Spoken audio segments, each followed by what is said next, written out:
We back on, y'all. What's up, everybody?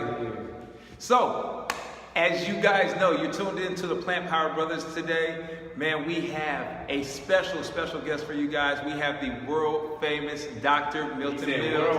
World famous, Craig. World renowned. If you guys haven't seen the documentary, What the Health, this gentleman starred in What the Health. He dropped some facts on Knowledge the world. bombs. Knowledge bombs. All over the place. That made people like, man, I never thought about it like that. In actuality, that film is the reason why a lot of people have been looking at a plant-based diet more scrutiny. I've heard that. Yeah. I really have. And he doesn't argue. He doesn't argue with people. He just drops facts. That's knowledge. There's no argument to be had. Right. The irrefutables. So tonight, thank you for joining in. We're going to ask him a series of questions, but guess what? We're going to have you guys get involved as well. We're going to have you guys ask him a couple questions, break a couple of these myths that you might have heard out there, maybe something that's keeping you on the borderline of becoming vegan. But guess what? A lot of you don't know Dr. Milton Mills is actually from Oakland, California. What? Yeah, baby. Yep. Bay Area, baby. Come on. Born in Berkeley, but raised in Oakland. Oh, Same. There we go. It wasn't Alpha. It was Eric.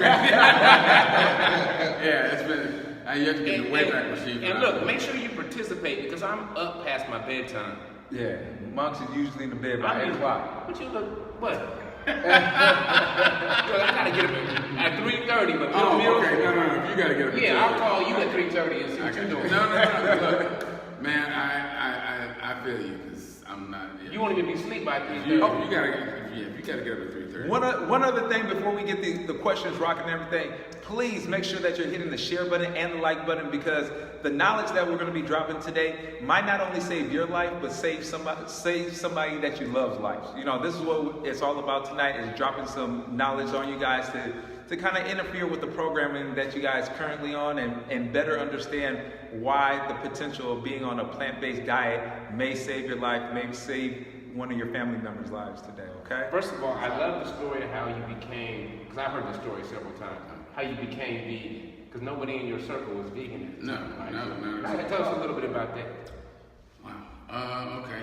If you can think back that far. No. Why you trying to age I'm me? just saying. That story is always fresh in my mind. Okay, let me try to get the Reader's Digest version of the story. When I was 13, my mother called us in one day and said, she and my father were getting divorced. And it wasn't, they hadn't been at each other's throats, so it wasn't like, there was any problem. But they decided, and that's a whole other story. But at any rate, for me, as a 13-year-old kid, it was like my world blew up. And so my response to that development was to just say, okay, I got to see if I can figure out life. Because I don't want to spend my life having these unexpected, random, painful experiences like this. I mean, there has to be a way to be able to navigate life so that you can maximize what's good, minimize things that are bad. Right. So the next step was, I said, well, the first question I have to answer is, does God exist? Because if God is not real, I don't want to spend my life going through some endless round of, superstition and ceremony that was useless. But the opposite is equally true, that if he is real, then it's absurd to try and live your life and not acknowledge him. Right. So from that, I initially started talking to some religious leaders. My dad took me to some of the bishops in his church, and I would start asking questions, and number one, they told me things that didn't make sense. And when I would challenge them and say, well, why do you believe that? Just have to have faith. It quickly got to the point, well, you just have to accept it. You can't question it. And even as a kid, I knew that why would God give me a mind if he didn't want me to use it? Right. That God created our intellect, so therefore knowing him should be the ultimate intellectual experience. Yeah. So I'm like, this is not right. This doesn't make sense. So I decided that I wasn't going to study with anybody because I was tired of hearing nonsense. And I just said, look, God, if you're real, you ought to be able to tell me what your word means. So I started reading the Bible, started talking to God, and initially it freaked me out because he started talking back to me. And right up front in the Bible, the very first thing he said to Adam and Eve was he told them to be vegans. Yep. And even after, A lot of people like to dispute that, though. you know what? Like Mom said, I ain't got time to argue with you. Yeah. You know, the facts are the facts. Right. So unless they got a Bible that they done rewrote, it's right up there in Genesis 1:29. Okay. You shall eat seed-bearing plants. But what's interesting is that when Adam and Eve were perfect, we're told that they had access to the fruit from the tree of life. And the tree of life, the fruit that it generates has the ability to perpetuate life indefinitely. Because in chapter 3, God is talking, I guess Jesus and his Father are talking, he said, well, we've got to bar their access to the tree of life, lest they become eternally living sinners. And so that's when they were put out of the garden. Right. But what was interesting was that God enlarged their diet. Genesis 3:19, he says, and you shall eat the plants of the field, which formerly had been reserved for the animals. And so those are like your vegetables, your grains, legumes, and that sort of thing. And what I think it's reasonable to infer from that is that since the fruit of the tree of life had the ability to perpetuate life indefinitely, it obviously has properties in its fruits that rebuild our bodies, rebuild our tissues, give us the nutrients we need to basically keep going. Right. Well, regular fruit is like fairly deficient in protein. So that's why our diet was enlarged to include things like legumes and grains, root vegetables, because those things are much higher in fiber, protein, and so forth. So basically, he was partially replacing some of the nutrients that we would no longer be getting from not having access to the fruit of the tree. That's deep. The Bible's very deep. Yeah. It really is. And since we're talking, I just want to throw out one other thing. Because a lot of people sort of tend to shy away from the animal rights aspect of veganism because it's like, well, we're not concerned about the animals. And believe me, I get it. If your major focus every day is just to find enough food to feed you and your kids, some of these other concerns can seem somewhat esoteric. But last April, I was invited up to Rochester, New York with a Jewish friend of mine to do a series of presentations on what the Bible has to say about plant-based eating and animal rights. Wow. And so I started rereading Genesis, and something jumped out at me that just blew my mind that I never saw before. And in Genesis chapter 1 is like a quick overview of creation. Then Genesis chapter 2 goes into more detail. But what's interesting is that after God creates Adam, again, they're talking amongst themselves and said, it is not good that the man should be alone. In my mind, I always thought, okay, he's telling us that we're social creatures, that we need companionship, and then he created Eve. That is not what happened. When he said, it is not good that the man should be alone, we're then told he went on to make all of the animals and then bring them to Adam one by one so he would give them names. The animals were Adam's first companions. They weren't put here to be abused. They weren't put here to be eaten. They were put here to be our companions and our friends. And it was from seeing the animals with their mates that Adam turned to God and said, I don't have a mate. And it was then that God created Eve. So Adam even learned from his first friends about the importance of interpersonal relationships. It's amazingly beautiful. So one other thing too is like even with if you think about martial arts, a lot of martial arts are mimicked after animals. And so a lot of times that we spend through nature, through life, just looking and observing animals and watching how they move. Well, right, and in fact, what is it? Psalm says the heavens declare the glory of God, and the firmament shows His handiwork, and something like from morning to night, nature is trying to teach us about God. And then from looking at the animals, from looking at how the earth works, we can learn so much about God and how he did what he did, why he did what he did, and by extension, what we should be doing. Yeah, a lot of times people say you can watch a tree or be in nature and just watch everything, everything moves, and it's perfect. You know, we're supposed to be grounded and be in nature without our shoes and be able to absorb the energy, and that's when I feel like we get those downloads. Just like you said, he just starts speaking to you. You're like, wow, you feel that connection with the Almighty. One of the questions, I'm going to take it. Wait a minute. Let me finish, because I did not finish Monk's question. Okay. So from that, I realized, hey, it's just like you go to the Subaru dealership, you buy a Subaru, you don't then cross the street to Volkswagen and get the owner's name. You listen to the people that made your car. Right. God said it. He said, I designed you to be a plant eater. And so at that point, I intellectually understood this is what is best for me. And everything I read having to do with health and diet just sort of underscored that yes, people who are plant-based are healthier, they live longer, they have fewer problems. But even then, I could not let go of meat because I felt like I just had to have it. I could not imagine living without a hamburger. How long would you say it took you? About a year and a half. So I actually joined the Seventh-day Adventist Church because the Seventh-day Adventist Church actually encourages its members That's one of the to be most plant-based religions, actually. And it's really the one that's doing what's actually written in the Bible. So I'm like, okay, this is where I'm supposed to be. Right. But for about a year and a half after I joined the church, I stopped eating like the unclean animals like pork, shellfish, that sort of thing. But I still had to have my hamburgers, occasional fried chicken.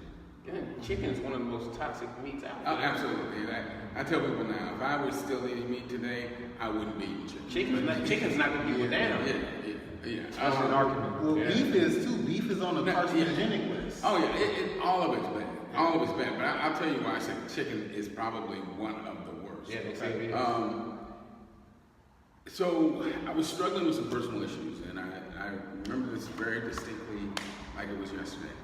And I was dialoguing with God about this difficulty I was having with these issues. And he just said to me very clearly and directly, he said, if you want a close relationship with me, you have to have a clear mind. And for that, you need a better diet. You got to stop eating meat. And at that point, I said, okay, God, if you want me to stop eating it, take away the desire. And he did. No. And that's how I changed. And that's the story you're sticking to it, huh? That's true. You know what Judge Judy said? She said, if you tell the truth, you don't tell a good memory. Right. What were you playing? That's what you Yeah. No, the one thing that we come across, I think, all the time, people that are always looking to make that transition over into a plant-based vegan diet is the soy meat. You know what I'm saying? And it's nothing more, it's one thing for me to say, but to hear it from a doctor that's done the studies, knows the research, and can tell them peer-reviewed articles. Exactly, can tell them, what book, what articles to look up to debunk it, because they're so all about the hormones and the soy and the whole nine. How can we just debunk that for our viewers today to just get that out the way? Because that's a lot of people that's on the Well, first of all, fence there's right more estrogen in cow meat than there is in soy. Okay, let's start there. I'm just saying. Like I got ask the people, doc here today. I ask people, how do you get milk from a cow? Do you just find a cow, walk up to her and say, please give me some milk? No. Don't worry She's like got that. to be pregnant. Yeah. And if she is pregnant, her body is full of estrogen and progesterone. Right. And those hormones, and this is not, see, plant estrogens are not like, they're different from biologically active estrogen. They don't do the same thing. Right. The estrogen that's in cow, that's in dairy foods, that's real estrogen. Yeah. That's the kind of estrogen that if you took it out and, and put it in our bodies, it'd make us grow breasts. Well, I was about If to we say, took it out. that's the reason why before, back in the day, you used to be able to tell, like, at 12 years old, little girls are developing Right. full sets breast. And it's getting earlier and yeah, earlier, it's right. getting earlier and earlier, and that's the key common thing. And so the estrogen is there.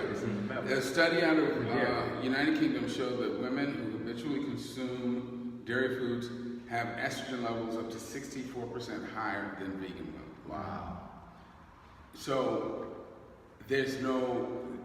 So then it should be easy for people to understand why eating dairy is linked to breast cancer Because it's overabundance of estrogen. However, it's let's just quickly, leading causes of cancer for both men and women, lung cancer, and that's primarily smoking. Then the second leading causes of cancer for men and women are hormone-related cancers. So in women, it's breast. In men, it's prostate. Exactly. What people don't understand is that when we ingest estrogens, those estrogens can actually be metabolized to have testosterone-like effects on us. Yeah. And so again, dairy foods are probably one of the top 3 risk factors for developing prostate cancer. And that's particularly important for African American men because we have prostate cancer rates that are 60% higher than white men. What if you like skin? You still count. I'm just saying, do I get a couple percentages? No. Unfortunately, Then the black jeans took over. But seriously, when we develop prostate cancer, we're more than twice as likely to die from it because we get much more malignant and aggressive forms of the disease. And again, it's because when you look at traditional West African diets, which is where our gene pool was taken from, they're plant-based diets that are low in fat, contain no dairy. So our genetic background cannot deal with this Western lifestyle type diet. I'm not going to say anybody can deal with it well, but it just has that much more of a deleterious effect on us. Yeah. You know, so I mean, it's just like if you imagine taking a SUV, you know, down to the Grand Canyon, down the walls, it'll maybe make it a little bit, but it's still gonna get towed up because it's just that's just not. Good. But if you try to do that in the Cadillac, you know, you're not gonna get nearly as far. Right. So it's not good for either car, but it's even worse for the one that is less, adapted to that Built for it. Yeah. So what would you say about the recommendations that most people follow about 3 servings of dairy every day? Okay. What would I say that doesn't include curse words and screaming? There has to be an agenda that's being pushed, right? That is all that is. That is nothing but marketing by the dairy industry. First of all, there is no physiological or nutritional reason for any human being to be drinking the milk of another species. Say that one more time. There is no physiological None. or health-related reason for any human being to be drinking the milk of another species. What about the ladies that say, well, my doctor has told me I need the probiotics in yogurt, and that's going to keep me healthy? I've heard that too. And to me, I use this statement a lot. To eat yogurt for the probiotics is like inhaling cigarette smoke because it has oxygen in it. Right. There's a little bit of good stuff, but the bad shit is going to kill you.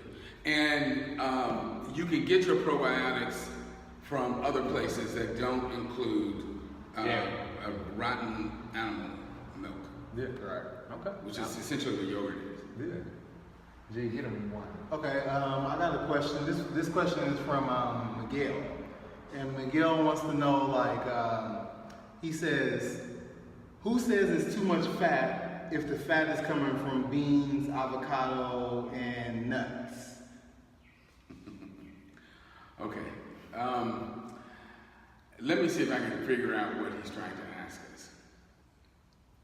So whenever you talk about fat, there's several different issues you have to address. In terms of health, what's important about fat is how much you're eating, the source of those fats, animal versus plants, Yeah. and the degree of saturation. Okay? The more saturated a fat is, the more unhealthy it is. Exactly. Well, how do I know if something's unsaturated? Or saturated or unsaturated? Easy. Saturated fats are solid at room temperature. Unsaturated bacon fats, fat, animal fat, yeah, beef fat, butter. right. The stuff that you don't put down the sink because it's gonna clog. Because it's gonna clog up your sink, but you put it in your body and let it clog up your arteries. Right. Yeah, that's exactly right. And plant. So number one, plant fats, with the exception of tropical oils, tend to be unsaturated, so they're healthier right off the top. Secondly, they don't have any cholesterol. All animal fat, because cholesterol is made by animals, has cholesterol. And again, clogs up your arteries, damages your heart, and may even lead to contribute to the development of certain kinds of cancers. But no matter what type of fat you still want to watch the amount of fat that you eat. And So I eat avocados every day. right. Many. I'm just saying, just one. I was gonna say, you eat an avocado. Yeah. You're not like eating avocados. Right. You know? Yeah, you're like a crate of avocados. And I think the biggest thing is what happens when people make that switch over to from being plant-based. They think like, oh, well, it's healthy fat. Yeah, I can You know even what I'm saying? so, And I can even say, even with me, I noticed Oh, that. I know, man. Believe me, I get it. No, we still want to limit the amount, but the other thing is that avocados are really healthy because all that green stuff that's in the avocados that makes them green, those are all antioxidants and phytochemicals. And that's a beautiful thing about plant foods. They never, they're like, remember you had that friend that you invite them to your house, and they'd always bring like 3 or 4 people. And you're like, I can't take you or invite you nowhere because you don't know how to.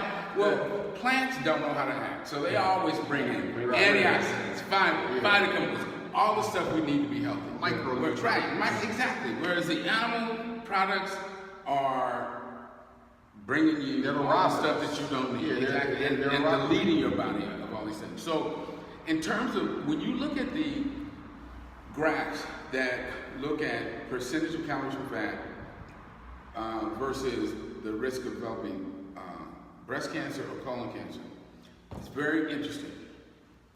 You have a flat curve from like 0 to about 12 to 15% calories from fat. Then all of a sudden, the curve rises very steeply, but it plateaus at 30%.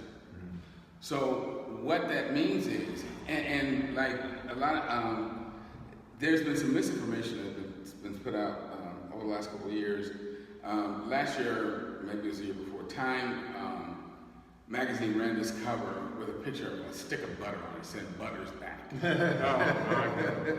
And what they were talking about was the fact that there were some studies that were done where people looked at cancer and dietary fat, and they didn't find a relation. But guess what? The lowest intake of fat in that study was about 35% calories from fat. So once you're past 30% of calories from fat, it doesn't matter if you're eating 30, 35, 40, 50%, or 100% fat. You're already maximized in terms of your disease risk. Yeah. To see a reduction in disease risk, you've got to get down below 20 to 25%. Okay, so I got one more question for you real quick. So what's your I've been studying, so I'm studying for my doctoral degree in holistic health sports nutrition. And one of the books that I'm reading now is talking about the acid alkaline balance diet. And in that book, they talk a lot about the 80-10-10 diet, which is 80% carbohydrates, 10% protein, 10% fat. Okay.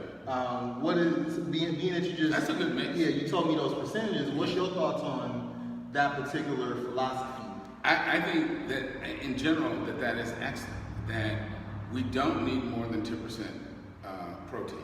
People eat way too much protein, and I'll talk a bit about why people are so misinformed about protein. And as I said, when you look at the graph of fat versus disease, 10 to 15 is about where you need to be to minimize your disease risk. So yeah, those are excellent percentages. And then you want to try to stay away from the saturated fats because those are the ones that tend to force our bodies to make more cholesterol, and they also, in large amounts, can clog the arteries. So tell us some good news. Now, if you switch your diet, can you start reversing some of this? Absolutely. The minute you switch, the minute the reversal starts. So You heard that? The minute you switch. It's like, So it's like putting on the brakes. So let's say you're headed for a cliff at 60 miles an hour. Yeah.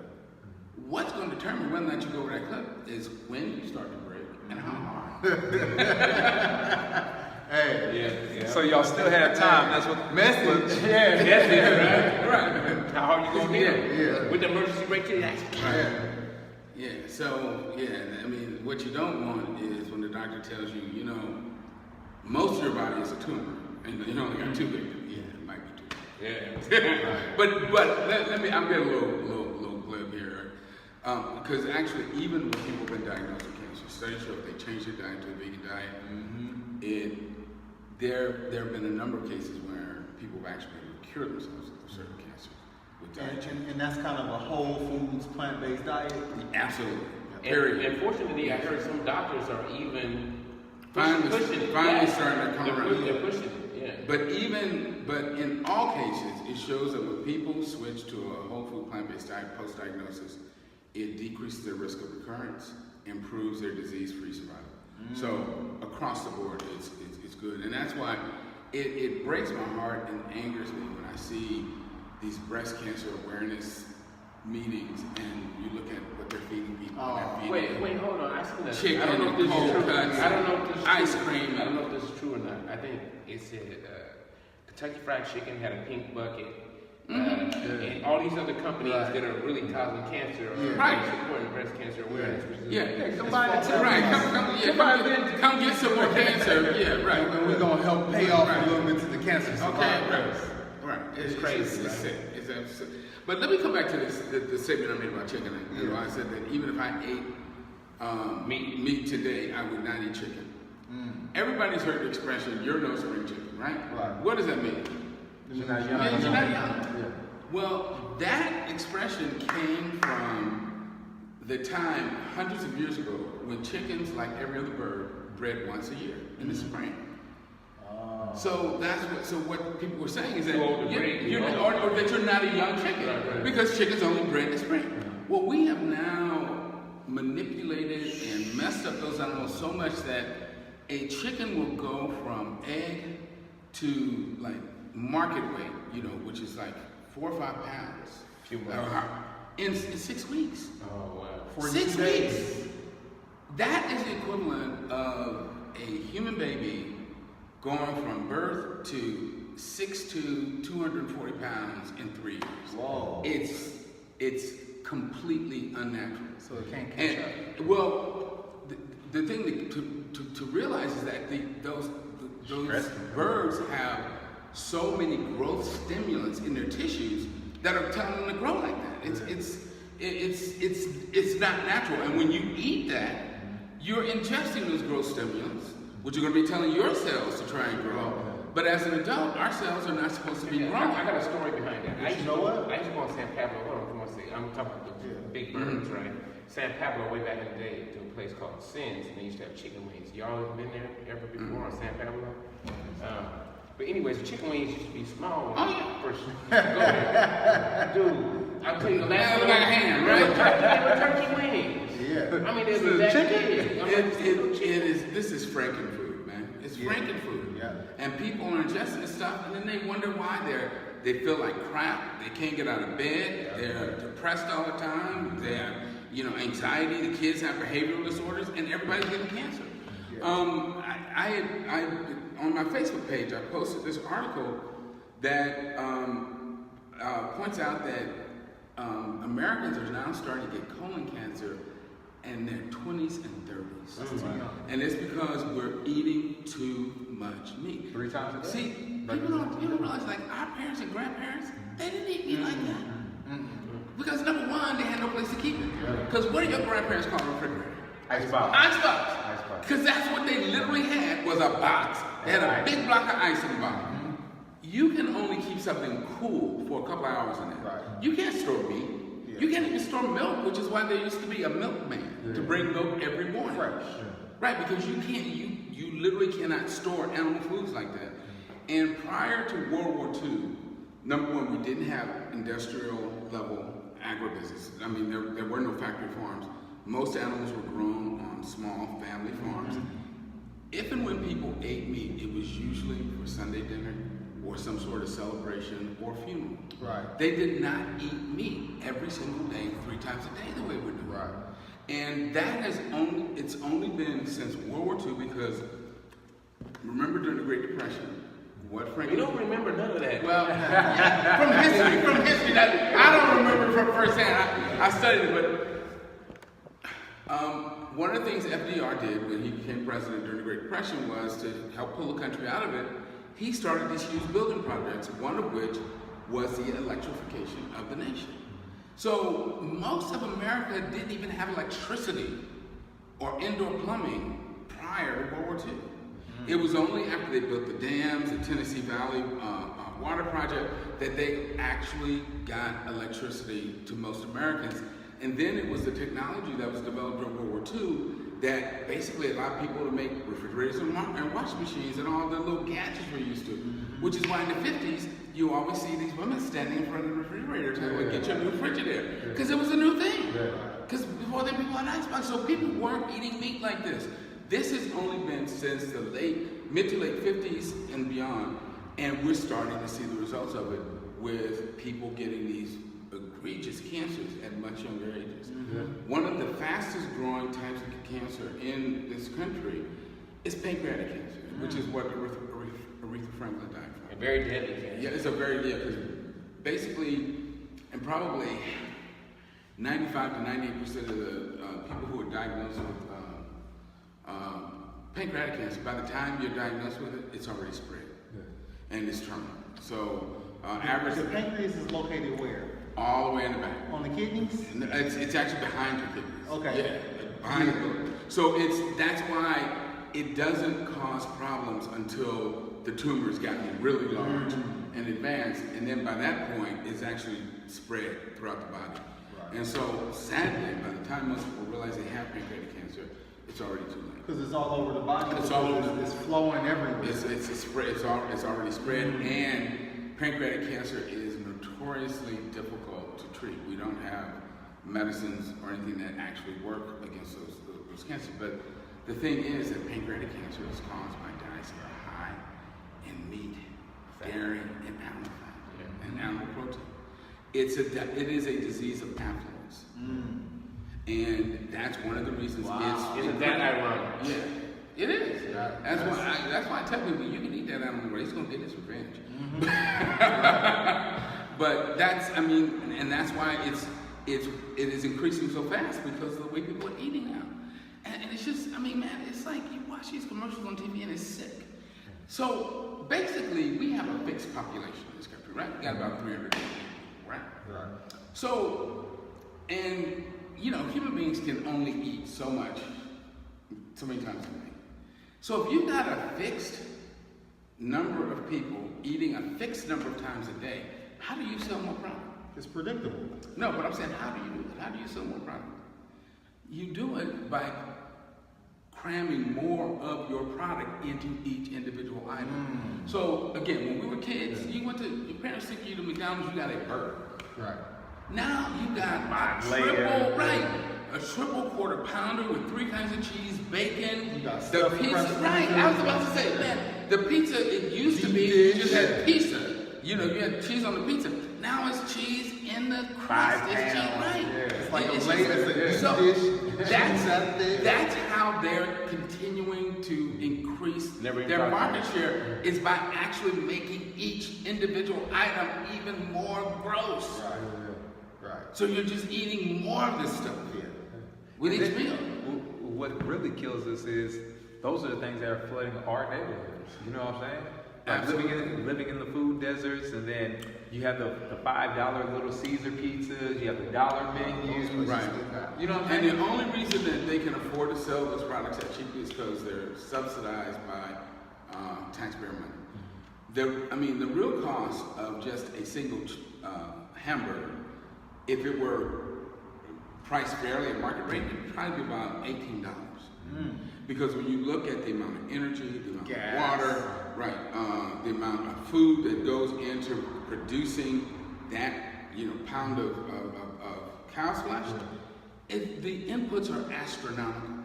And the only way that they can be even remotely workable is that the government subsidizes the production of this stuff. So can you? And it also gives these fast food restaurants tax write-offs for locating their restaurants in inner city neighborhoods.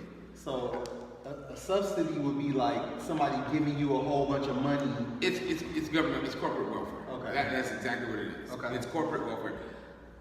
I want to say one thing while you're going. As you guys are tuning in, feel free to ask a couple questions. We're going to get to those in a second. We're going to have Dr. Milton Mills answer them right on the spot, but go ahead.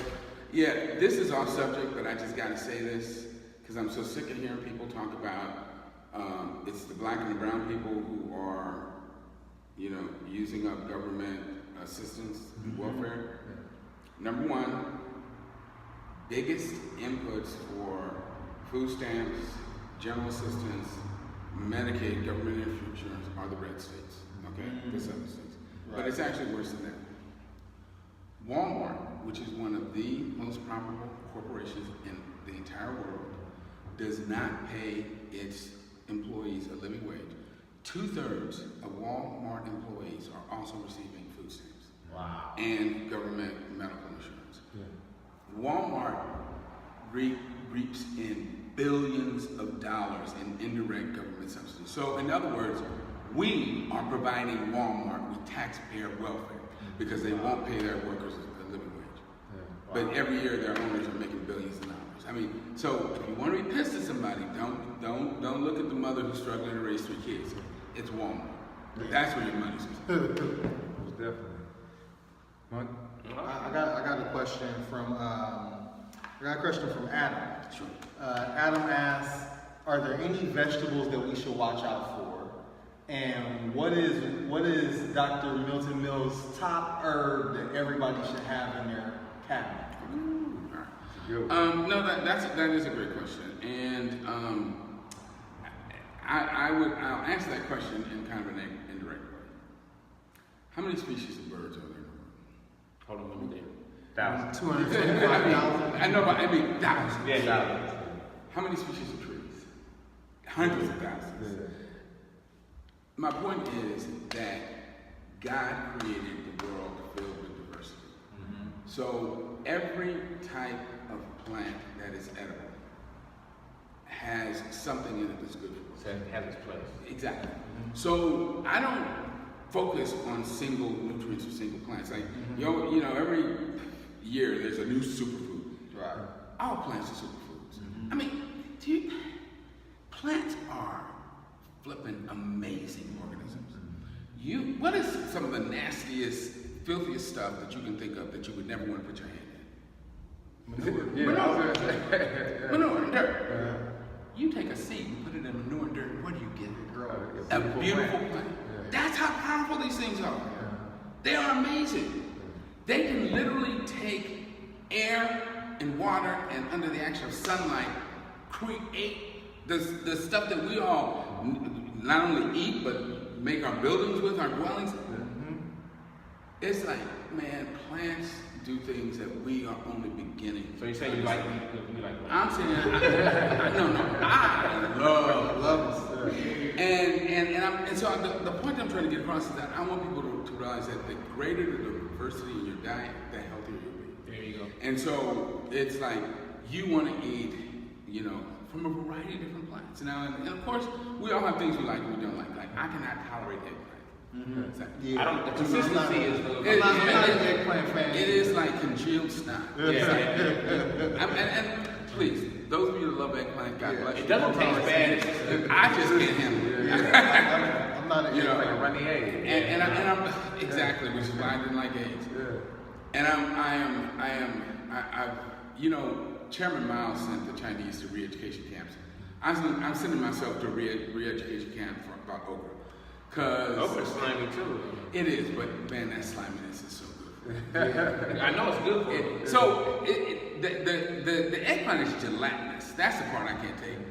I'm getting used to sliminess in okra, and I figure, and I'm finding if I put okra in things, that mitigates it a little bit. But that sliminess is water soluble fiber, which is But still, when I was little, lovely. and I used to have to eat okra, I was like, I know, it's like, And I think about it, it's about how it's prepared. right.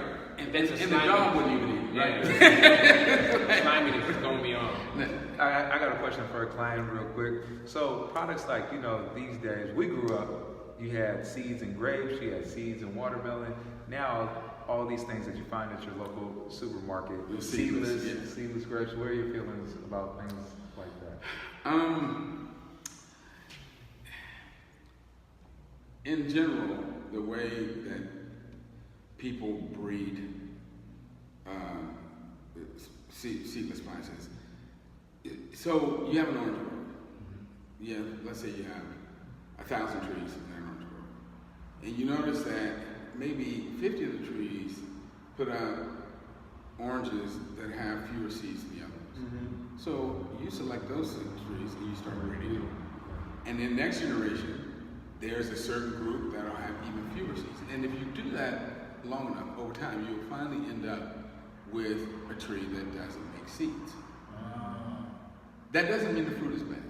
Okay. It just means that they've selected for a tree that doesn't create seeds.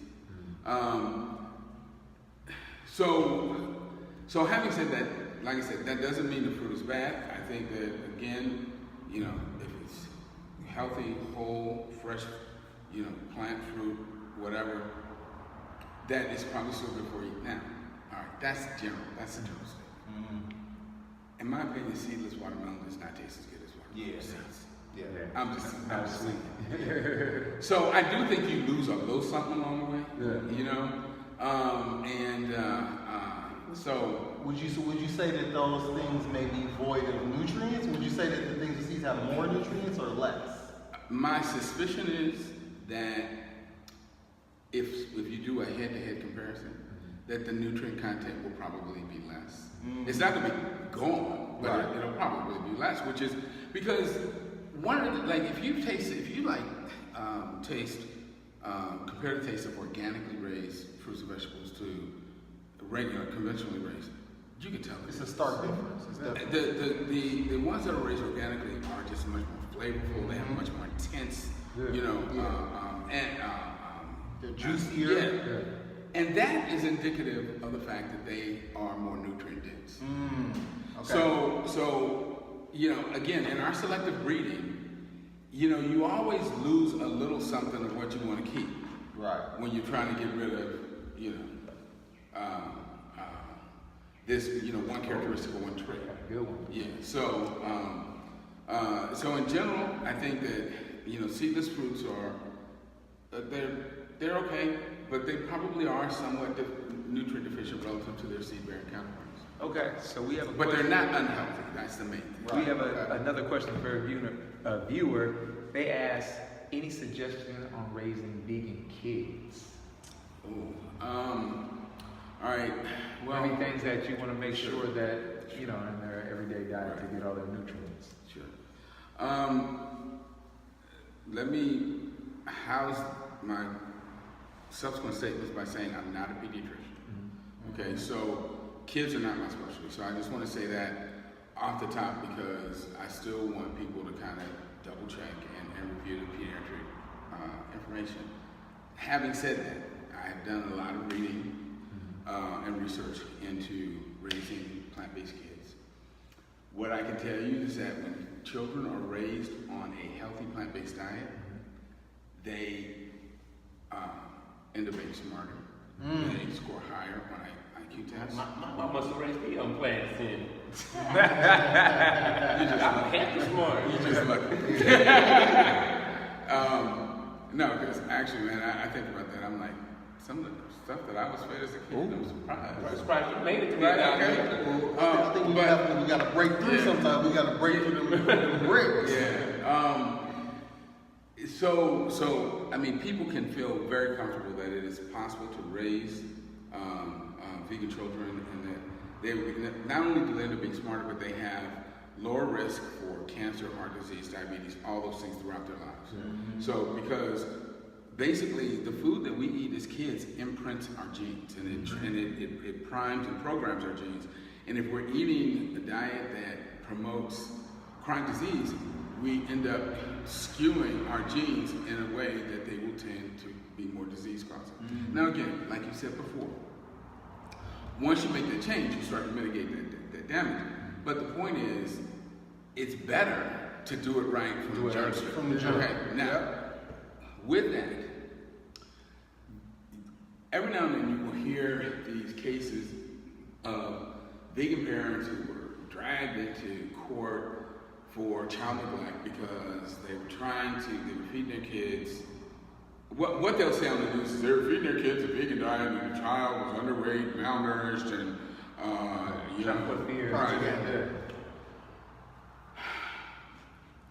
invariably, in those cases, it's not the plant-based diet per se, it was what the parents were doing. So number one, very young kids have very small digestive tracts.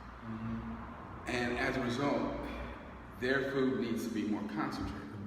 So in other words, the best food for obviously infants is breast milk. And I just actually was fortunate enough to actually read an actual study, peer-reviewed study that looked at what point should you start to introduce solid foods into a baby's diet. Ideally not before 6 months. And then even after 6 months, you want to do it gradually by introducing cereals. Right. And by cereals, I mean like grains, like oats, corn. Oh, not cut up hot dogs like everybody gets their kids? Oh, God. You know what's so funny though? On the polar opposite side, they don't call it abuse when the kid's more obese. Okay. You know what I'm saying? Or can't breathe because they have asthma. The skin is full of eczema. Right. They're banging their head against the wall because they're whacked out mentally because all the garbage they're carrying. Yeah, no, it's crazy. It's absolutely crazy. So the other thing is that, again, so for toddlers and young children, damn it, give them something other than kale. Yeah. Kale is wonderful. It's nutrient dense, but kale is fiber and water and no calories. These kids need legumes, so those are your beans, peas, lentils. They need grains, rice, wheat, barley, quinoa, corn, root vegetables, sweet potatoes, yams, potatoes, because that's where they're going to get their calories. In addition, their calories, a lot of the nutrients, in addition to the green leafy vegetables, but you can't feed kids like a bunch of stir-fry salads and expect them to grow well because it's not enough calories. You can't even do that to adults and expect them to do well. Right. Because every time somebody tells me this, I tried to be vegan, but I couldn't do it. I was weak all the time, and I was losing weight, and I just didn't have any energy, and I'm like, what were you eating? I was Iceberg lettuce? Yeah, I was eating a lot of salads and stir-fry. I'm like, there's your problem. Yeah. That's rabbit food. Right. Rabbits weigh 3 pounds. You need something to eat. Exactly. So my motto is, if you went plant-based and didn't enjoy it, it's like going plant-based is like having sex. If you didn't enjoy it, you weren't doing it right. That's the bottom line. Right. I got one more question we're going to take from a viewer before. Coach G, you have some? Yeah, I got Okay. They were asking about hyperthyroid issues. Hyper? Yeah, hyperthyroid. As an overactive thyroid. There you go. Yeah. Okay. Overactive thyroids most commonly are related to autoimmune problems, meaning that the immune system starts to attack the thyroid gland, forces it to dump out a lot of excess thyroid hormone that causes people to become hyperthyroid. Many autoimmune problems are related to diet, and because what ends up happening is that when people eat a lot of animal protein and not enough fiber, the cells in the colon become very sickly, they lose their ability to form these tight junctions, you start to get bacteria and animal antigens, like animal proteins, leaking into our bloodstream, our immune system recognizes these things as foreign, will make antibodies against them, but those antibodies can then cross-react with our tissues. So, absolutely, if somebody is dealing with an issue of hyperthyroidism, I would urge anyone who's dealing with any autoimmune problem, the first thing you need to do is become vegan. Okay. Because in many cases you can cure autoimmune problems or certainly lessen their severity by becoming plant-based. I was just talking to a woman on Saturday at the Veg Fest who said she had lupus and fibromyalgia. She was on 30 different medications. Wow. She finally just said, to heck with this, she wouldn't vegan, she's not falling back. Wow. But that's not. I'm still upset with you about not coming to see me at the Veg Fest. How you gonna be the This same man, place as me? he got out the Man, show no. Did you see how? No, I wasn't gone. Yeah. Man, They was lined up to there were like people 10 deep. I was sitting there answering questions for like I was sweating. So you couldn't have just said, came over to the booth and said something. Man, by the time these people got finished with me, Look, this I can't didn't be successful. Hey, look, you had to text me and say, sorry, I missed you at the Veg Fest. Hey, we're gonna take your personal beef later. You know what I'm saying? Because I swear I plan to, and then because it's like I walked in steps and somebody, hey, grab me and ask what. And let me just say now, for hypothyroidism, which is an underfunctioning thyroid gland, one of the things that people need to be sure of is that they're getting a regular source of iodine, because the thyroid gland uses iodine to make thyroid hormones, and if you don't have enough iodine in your body, then your thyroid, it's like trying to run an auto company without delivering any steel to the auto plant. You're not gonna make very many cars. Yeah. It's the same thing with iodine. If you're not taking enough iodine, our thyroid gland cannot function well. And another gentleman I met in Rochester, New York, he was diagnosed with hypothyroidism. I said, well, first thing what you do is go to drugstore, health store, get some iodine tablets, start taking them. He did that, went back, his thyroid function is not normal. Now, I'm not saying this is going to happen for everybody, but I'm saying in a lot of cases that can be something that does occur. So we'll do 2 more questions because I know you're a very busy man. We thank you for your time, but we're going to start wrapping this up. I know I got one more. Coach G, you got one more? I'm just going to listen to you. Yeah. Cool. So, one of the viewers wanted to know your thoughts about the increase of allergies from maybe let's say even the time when you were you were there to now. Right. There are very, very clear reasons why people having more allergies. Again, I always like to kind of step back at the overview. Everybody's watched little kids, right? What is when little babies encounter something and pick it up? What's the first thing they do? Put it in your mouth. Put it in their mouth. That's because most of our immune tissue is in our digestive tract. When babies are doing that, they are programming and priming their own immune system. They're teaching their immune system what's normal, what's not normal. That's why we used to eat dirt, right? Exactly.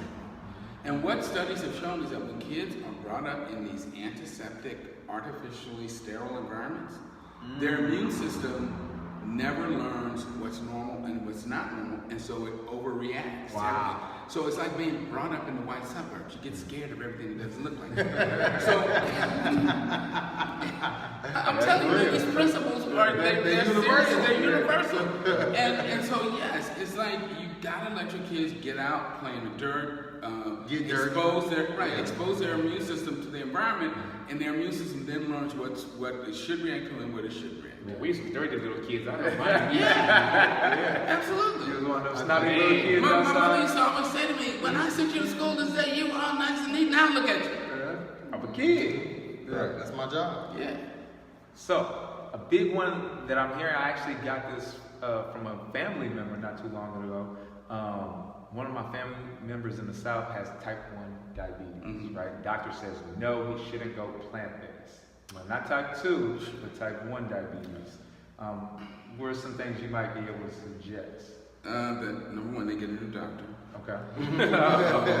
And that's their right. They do have a right to do that. Because while it's true that being plant-based cannot cure type 1 diabetes. Yes. Whereas if you have type 2 diabetes and you go plant-based, there's a good chance you can actually cure yourself of the disease. Yeah. The problem with type 1 diabetes is that the body, all of the insulin-producing cells in the body have been destroyed. So that person has no endogenous insulin. They have to take insulin shots. Okay. And until we figure out how to recreate those beta cells in the pancreas, they're not going to Type 1 usually happens at young age. Right, and you're at much higher risk if you drink cow's milk and eat meat. Yes, type 1 diabetes correlates worldwide with insulin, per capita intake of cows, dairy foods, and animal protein.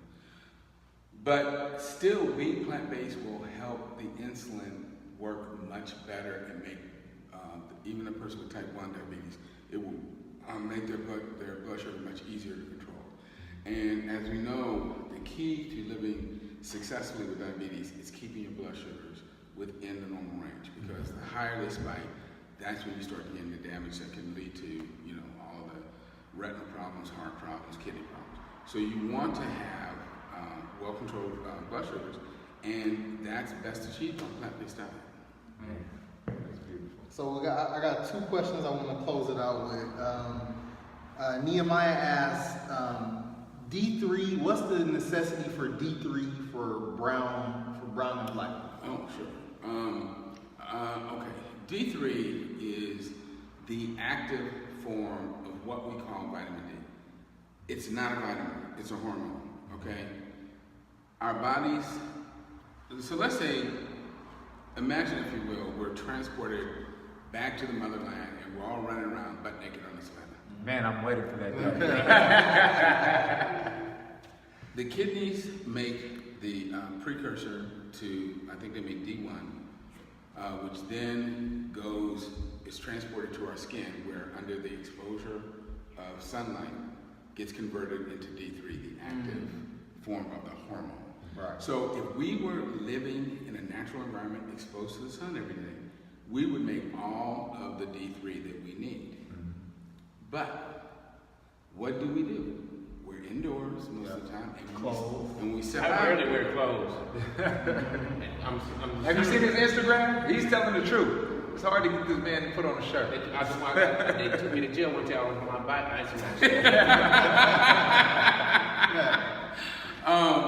But for most of us, we're clothed, and also, if the equator's down here, we're up here, which means that the sunlight we get is not as direct, and because it gets cold, we have to cover up during the winter time. So the bottom line is that we simply aren't getting the amount of sun exposure. So because of that, we have to take a supplement. Right. But it is not a vitamin. The dairy industry started calling 125 dihydroxycalciferol, which is the actual compound, vitamin D, to entice people into buying dairy foods. First of all, the stuff is not in cow's milk naturally. It's not in dairy foods. They add it. Yeah. And they added it and said, if you drink milk, you get this vitamin. Well, it's not a vitamin. It's just an added, compound that you can get without drinking the milk. So like say if a person was like, hey, I'm gonna take this chlorophyll, would you recommend a person taking like hyper doses of chlorophyll, or would you recommend the actual supplement? Well, chlorophyll is like great for you. It does all kinds of wonderful things. And like, for instance, I have a bottle of liquid chlorophyll. Yeah, me too. That I drink from time to time. I think that all supplements are only useful when they are taken in the setting of a whole food plant-based diet. Okay? Because then you're turbocharging what your diet is doing for you. Right. As opposed to hoping that somehow, this supplement is going to be like Wonder Woman's bracelets and try to stop the bullets from all the crap. It's funny that you bring this up. So I was at my son's football game, his last football game of the season, this Friday, right? I see this gentleman, he's sitting there, he's eating nachos, he's eating the hot dog, right? He's eating all this stuff. And guess what? he opens a bag of multivitamins, opens it up, puts it in his mouth, and washes it down with a soda. Wow. You know what I'm saying?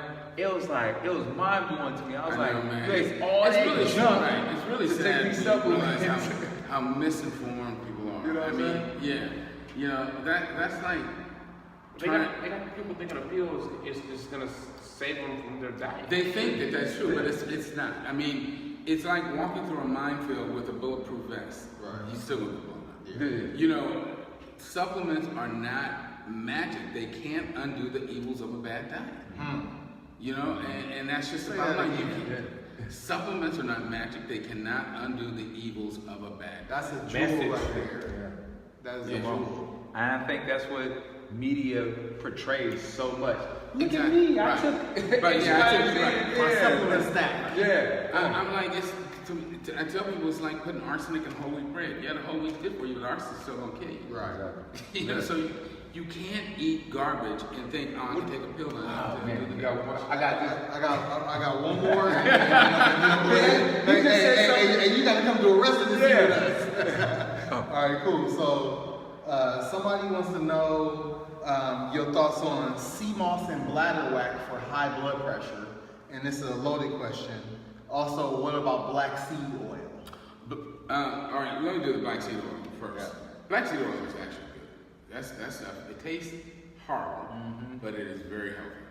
Does lots of good things for your system. So if people want to take black seed oil, I'm like, you have my full blessing. Again, assuming you're doing it within the context of a whole food plant-based diet. Right. Okay. It's like you can't smoke crack and take a vitamin. Yeah, that's real. Come You on. can't do it. It doesn't work.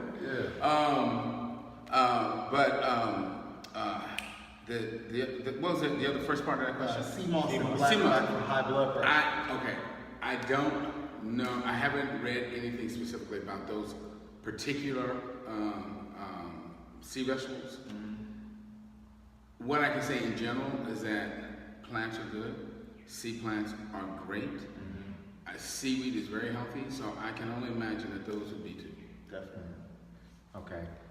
Yeah, I got this. Who one. got the last one? Okay, this is It's on you. Bring it so. on. No, I'm just saying because he was saying something just a second ago, and it brings me to this thought. So many people have, especially with Thanksgiving coming up, so many people have this table full of mac and cheese, fried chicken, ham, and all this stuff, and they think of just coming together. If I prayed over this food that does nothing for me, that's going to have nutrition because we prayed over it. Right. You know, what's your thoughts about that? Yeah, because there is a passage. There's a passage in the New Testament where Paul says something to the effect of God created foods to be received with thanksgiving, and therefore nothing is to be refused if it is received with thanksgiving. Okay? Now, depending on how you choose to interpret that, that means if you pray over anything, you cool. Well, then that means that I can kill mom, roast Why his, you gotta be me though? because you closest. Roast his body, and as long as I say a blessing, that is cool. Nobody believes that that's true. Everybody knows that that's absurd, because God said, "Thou shalt not kill." Well, He also said, "I created you to eat plants." So the foods that He created to be received with thanksgiving are not dead animals; they are the plants that He put here. Speak on it. So That's why you see yeah, those so- thorns that yeah. have all the harvest. Right. So you cannot just decide, oh, I'm gonna pray over this and I'm good. No. If God said don't do it, don't do it. You know, and if you do, you proceed at your own risk. You know, remember when Jesus was in the wilderness and the devil took him up to the top of the temple and he said to him, the Bible says that God will give His angels responsibility to protect you so that you won't even dash your foot against a rock. So he said, throw yourself off the temple and see if God will save you.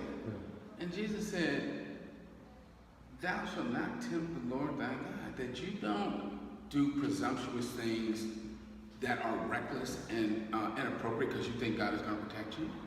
And the same thing, it's true with our diet. You can't sit there and eat garbage and think that just because I said a blessing that I'm going to be okay. That's like throwing yourself off the temple saying, catch me, catch me. You're going to go splat. Man, it just came to me. You got Okay, so I've been doing some research on you, and I got a good question for you. Okay. so the rest of them are good. all these gems we just dropped? I got a good one. But this one I think is gonna bring it home. You worked on a lot of projects over the past 5 years. Out of all the projects that you worked on, what was your favorite? And what was the one thing that you learned by doing that particular project? That's a good question. Because and that's almost like asking your mother which one of your kids, or a parent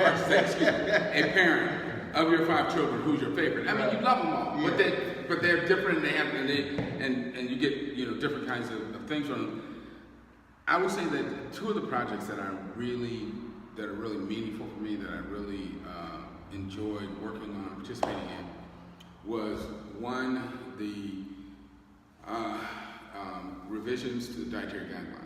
Because about every 5 years, the government does a revision, an update of the U.S. dietary guidelines, and in preparation for that, they have these public hearings where you can go and present position papers, make statements to the committee members about how you feel that they need to modify the dietary guidelines so that they're more beneficial for Americans. And so in working with PCRM,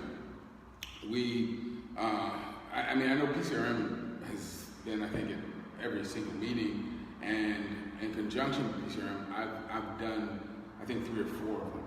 And it's really gratifying to have the opportunity to basically speak to these people who kind of live in this sort of rarefied world where they may not really understand how these guidelines impact average individuals and certainly individuals of color. Try to make them understand, it is incumbent upon the government to make recommendations that are for people's health and not for the benefit of industry.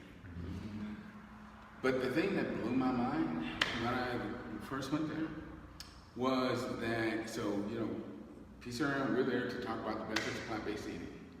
There was people from the Mars candy bar company that were talking about the benefits of eating candy bars.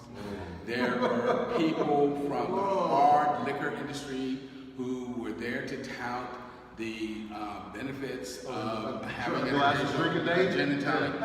There were people from the sugar industry. It was a really eye-opening experience to see just how much of government policy is unfortunately corrupted by the influence of agribusiness and industry. Because the fact is that these lobbyists, they get paid to basically lie and BS people. And, if somebody's gonna pay you $100,000 a year, well, no, you got too much debt. But some people don't mind basically misleading people because that's their job. I seriously, I want to go to the dude with the Mars company, just go, really? Seriously, man? Like, say it again. You wasted everybody's time. That's just, you ought to be ashamed. Right. That's just, his integrity has to be. You waiting for that paycheck, It was all I got a new condo. So that was one thing. The other thing was, when I had, one of my first jobs post-residency was working in an urgent care setting, and I was having this recurring experience where African-American patients would come in and say, "Oh, doc, I'm having problems with my irritable bowel, my spastic colon is acting up," and I'd take a careful history from them, and they were still eating dairy foods. And I was pretty sure that their symptoms were actually related to lactose intolerance. Right. So I'd have them do 2 weeks of no dairy, come back, and we'll see if the problem cleared up. And in 8 to 9 out of 10 cases, problem disappeared. I'm like, what you don't understand is that you're lactose intolerant. You can't digest the sugar that's in dairy foods that you shouldn't be eating. But the kicker came for me when this older black lady, she dutifully did what I told her to do, came back, and I said, "So how have you been for the last week?" She's like, "Oh, I've been doing much better." And I said to her, "Well, see, the problem is you're lactose intolerant." And she looked at me and said, "I know. Yeah, exactly. I wish I could have had a picture of that look. Because I'm like, then why are you still eating it? She said, because the government says I have to. Oh, wow. It's in the dietary guidelines. Right. Which was a monumental load of BS. But out of that, I went to PCRM and we did a 2-part research paper on racial bias in the U.S. dietary guidelines. And the first part 1 dealt with lactose intolerance, because 73% of African Americans, 95% of Asians, 70 to 74% of Native Americans, and 52% of Hispanics, the vast majority of people of color, are lactose intolerant, and that's versus only 30% in the white population. And if it weren't for the creeping into the slave quarters, it would be more like 95% of blacks. But because there's been such a mixture of white genes, that's what's caused it to come down to about 73%. And you know, my father's 76, going on 77, and to this day, he thinks he needs to drink a glass of milk, you know, for dinner. Keep his bones strong. Except that, you know, dairy calcium has never been shown to protect bones or make them strong. But what's even sadder, and this is... Talk to me about prostate cancer, please. So, what's even sadder is that, you know, this is why I'm doing what we're doing right now, because my father, after seeing him being, you know, having the best memory that I've ever seen, I'm seeing him go through like dementia and losing his memory. He's not all the way there. Yes. Heartbreaking. And it's heartbreaking, right? And it's all based on the diet. He has diabetes. And as a kid, he was telling me, like, you know, it runs in our family, and he didn't know no better. No, you know right. It was one of those things. And it's like, I want to be the person that breaks that in my family and don't allow my kids to get misled and have this misinformation and don't have to suffer the things that we've been suffering from hundreds of years, you know? Ken, I'm so glad you said that, because as important as it is for us as adults to change our diet for our health, for the benefit of the planet and other animals, to me the most tragic thing is that we take these beautiful beings, our children, that are born without any preferences, okay? They don't come into the OR saying, bring me a steak. I mean, they don't have any preference except for mother. Whatever they provide. So everything that we think that we like is what somebody taught us to like. Why in God's name would we pass these horrible habits onto our children? We don't know anything. And train them to grow up developing habits that are going to cause them excess disease, put their life at risk, and then they're going to struggle with the rest of their life. If there's one reason we need to do this, it's for the children. Because information is key. Awareness is key. And if you don't know no better, you're gonna give it to them. No, you're right. No, right. No, you're absolutely right, and I'm not judging people that don't know, but I'm saying once we know. That's why you're here. That's once why we know. That's why we're doing this. We got to do it for our kids. Yeah, because it's about generational health. Because it's even. I mean, the amazing thing is that, and you got kids, right? Yeah, I got some. So you guys know, kids come to you and they look at you, and with this love, this worship, and they're like, you are the person who's going to protect me and teach me how to live and be successful. Right. So then why teach them things that are going to kill them? Right. Yes. Man, I thank you once again, Dr. Milton Mills. I know we've gone way over, but it was just so many gems that we got to bless our viewers. Where can people find more about you? Where can they find you at? There's a book coming out. Tell us all what you're working on. right. Like, give us the rundown. Okay. So all of it. So number one, if people go to YouTube and just put in my name, Dr. Milton Mills, several lectures that I've done will come up. So YouTube, Dr. Milton Mills. Is there a starting lecture that you recommend that people start off Our with? Humans Design to Eat Meat. Okay, so starting off with Our Humans Designed to Eat Meat. And that will convince you that you should not be touching dead, rotting animal tissue. Like I told my nephew, if you eat meat, you might as well go to funeral homes and lick the dead bodies. Because that's what you're doing, you're eating corpses. and it's as disgusting as it sounds. And then there's a number of other lectures. Another very good one. It's called Meat Eating and the Biology Discussed.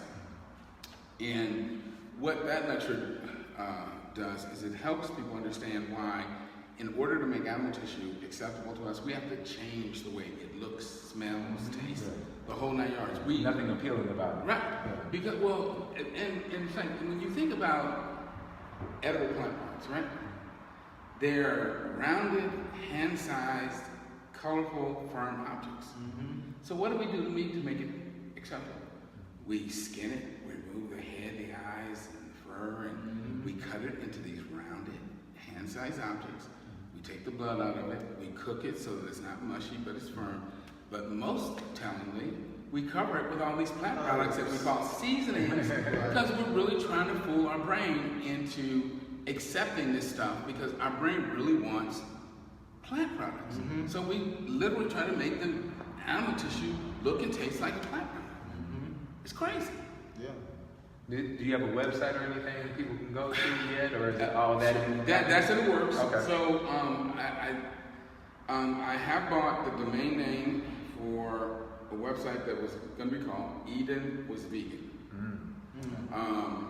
And I'm trying to generate content for it now, and hopefully I'll have it up first quarter of next year. Okay. All right. And then the other thing that I'm working on is I was very fortunate to meet a donor who basically gave me some money so I could take 6 to 8 months off from work, so I could work on getting my book out. Nice.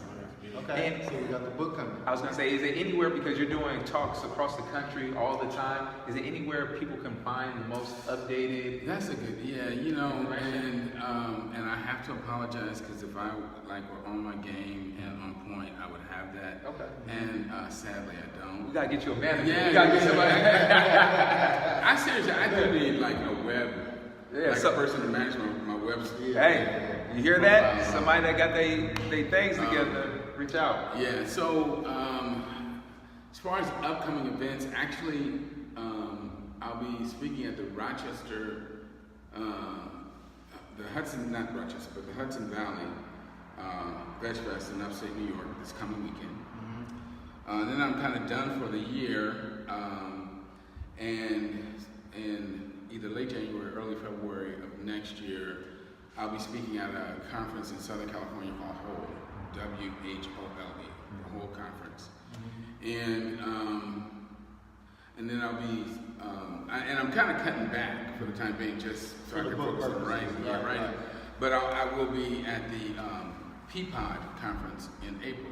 PPOD stands for Plant-Based Prevention of Disease. Yeah. And So we need to come there with you. yeah, and their conference is going to be in Raleigh-Durham at the University of North Carolina in April. Perfect. Okay. All right. Well, thank you everybody for tuning in today for another amazing episode of Plant Power Brothers. If you guys haven't already hit the share button, make sure you share it. Yeah, you gotta go ahead and share this. This is definitely share worthy. Yeah. So go ahead and share this, like it, send this information to somebody that you think might benefit from this. Yeah, hit that like and love button as I see you guys hitting right now. And tell your friends, veganism, it's a black thing. Come on, come on. That's why we Plant Power Brothers, baby. And that's how we're gonna close it out. Yep. Peace, y'all. Well, actually, make sure you follow us on IG, Plant Power Brothers. Myself, Cat Fitness 3 on IG. Plant B Fit 1 on Instagram. I am Vegan Monk on Instagram, Vegan Monk on Facebook. And we'll see you next week, y'all.